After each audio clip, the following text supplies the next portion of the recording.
आगामी विधानसभा पोटनिवडणूक 2026च्या पार्श्वभूमीवर बारामती शहरात कायदा व सुव्यवस्था कायम राहावी आणि नागरिकांमध्ये सुरक्षिततेची भावना निर्माण व्हावी यासाठी आज बारामतीत भव्य रूट मार्च काढण्यात आला।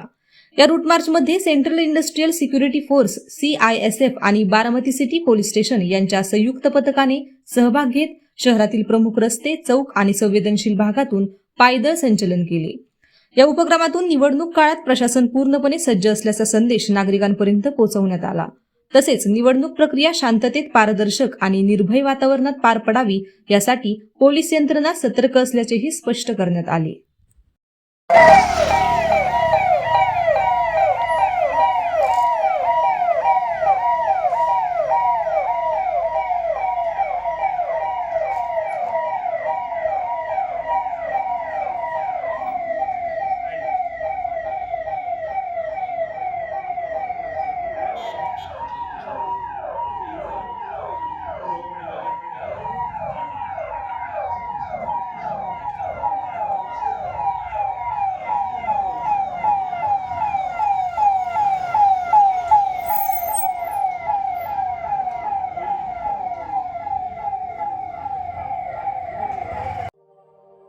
अशाच नवनवीन बातम्या पाहण्यासाठी बारामती वार्तापत्र चॅनलला लाईक करा, शेअर करा, सबस्क्राईब करा आणि बेल आयकॉन प्रेस करा।